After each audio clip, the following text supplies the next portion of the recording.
Fiz o curso de engenharia civil aqui na UFPE e me formei em 1977. E quando eu me formei, eu podia ter ido trabalhar como engenheiro, né?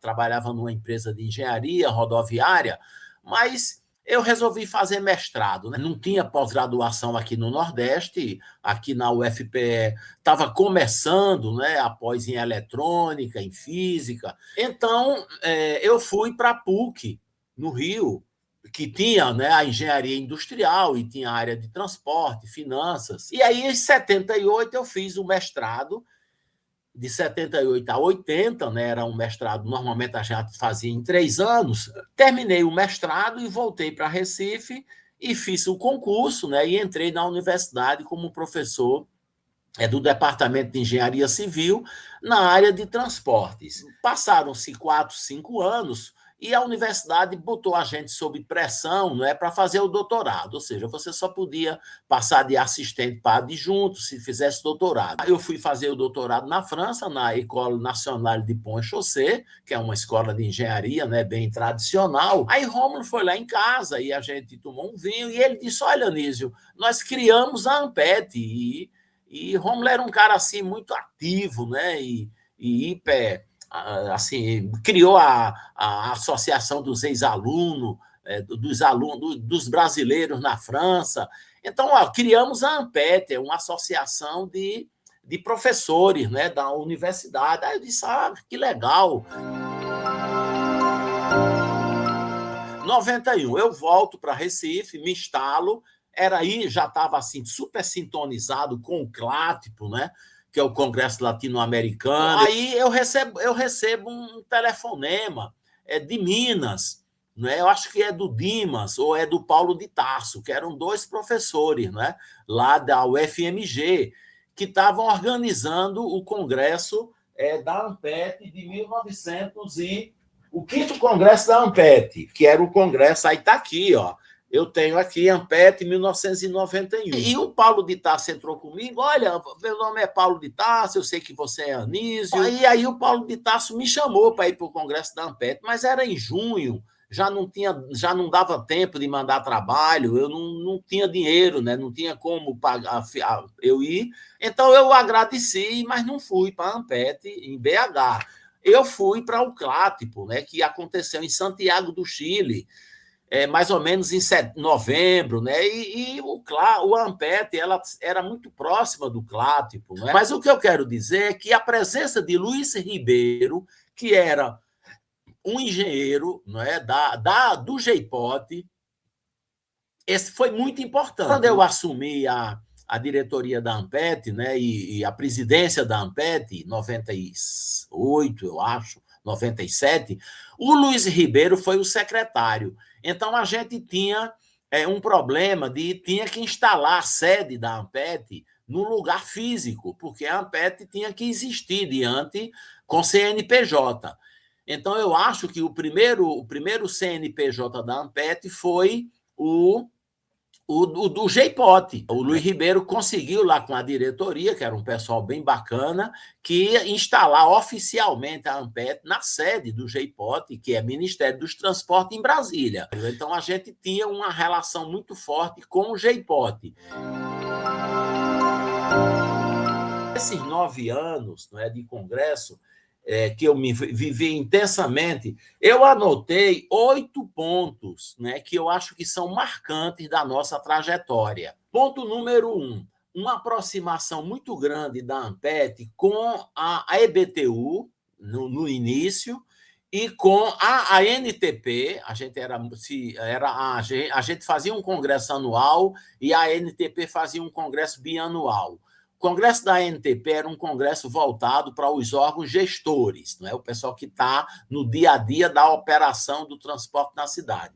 O congresso da Ampet sempre foi um congresso acadêmico. O foco dele era as pós-graduações, as articulações internacionais. Ponto 2 é que, nessa época, a gente tinha uma preocupação muito grande com a questão de uma política nacional de transporte. E eu achei esse documento, olha, isso é um documento, né, que está aqui. O título é Elementos Conceituais para uma Política Federal de Transporte Urbano e a Contribuição Universitária. Com esse documento, a gente queria dar uma contribuição à formulação de política de transporte no Brasil.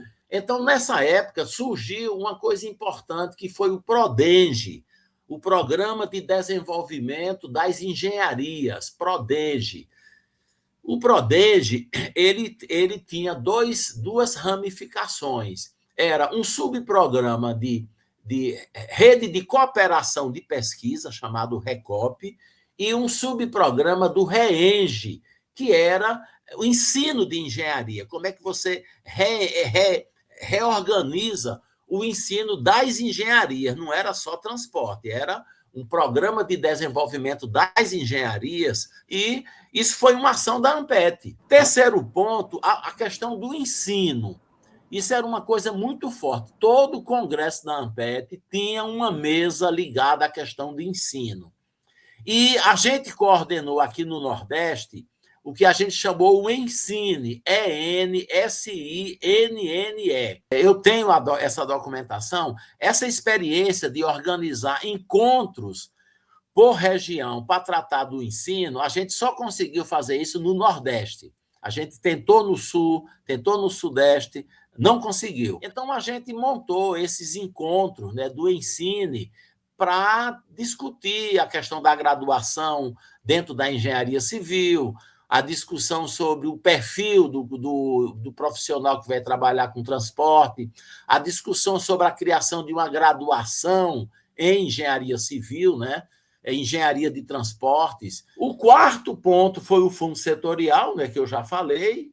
O quinto ponto era essa articulação internacional, né? A gente sempre teve você sempre viu que sempre vinha algum convidado internacional, geralmente era quem tinha mais contato, né, localmente, mas sempre tivemos essa conexão internacional. Eu acho a ANPET extremamente importante. Eu fico emocionado, né, quando eu vou agora na ANPET e eu vejo 400 inscritos, um auditório lotado, e 80% são jovens, são estudantes, não é?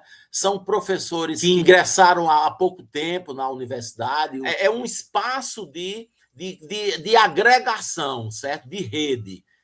Todas as aulas, quando eu começo as aulas aqui, isso todo mundo faz no Brasil todo, a gente diz, olha, você entrou no mestrado, você tem que ir para um congresso da ANPET, porque você vai conhecer a rede do Brasil. Isso dá uma unidade, né, à nossa área, em torno da ANPET, que é um negócio assim, uma liga, né, uma rede muito forte. Segundo ponto, eu acho que a ANPET ela tem um papel importante por federar, né? Você tem o Conselho Deliberativo, você tem a direção científica, você tem a revista, né, que eu não falei na revista da ANPET, mas ela tem uma longa trajetória, né? Isso é muito importante para a gente formatar e fortalecer os programas de pós-graduação com vistas à avaliação da CAPES. E ela tem uma visibilidade, uma importância do ponto de vista científico, porque a CAPES conhece a ANPET, né? O CNPq conhece a ANPET, a FINEP conhece a ANPET. 40 anos depois,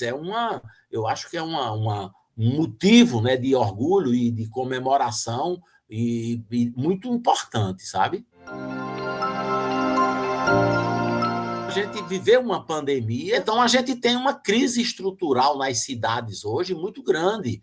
Crise estrutural na área de transportes, uma queda na demanda do transporte por ônibus, e que é uma coisa importante. A expertise, né, das empresas de transporte no Brasil é uma expertise que a gente não pode jogar fora.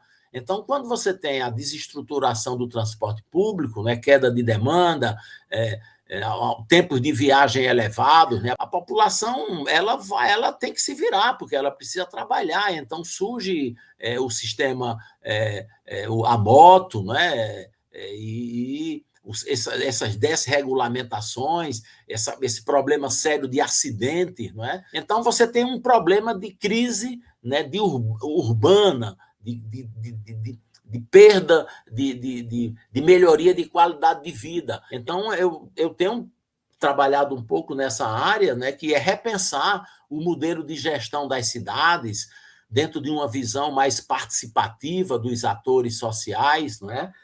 E que esses problemas da cidade sejam os problemas que a gente estuda, mas que a gente devolve à cidade e à população na forma de propostas. As gerações que fizeram os 40 anos, elas fizeram o máximo que elas puderam, elas deram a vida, né? Elas se envolveram muito. E acredito que há um passar de bastão, né? Há um passar de gerações para as novas gerações que é muito positivo. Então, eu acho que o desafio é trazer também para dentro da discussão da ANPET, por exemplo, essa questão climática, né? Isso é um problema, o problema das desigualdades, né? Isso é um outro problema também que nos atinge, né? O problema do uso do automóvel a cada ano que passa, o mito, a imagem do automóvel, não é? Ou seja, eu acho que o desafio é esse, é a gente está sintonizado com a vida da população. Tá? Isso acho que mas essas gerações jovens têm todas as condições de trabalhar nessa direção.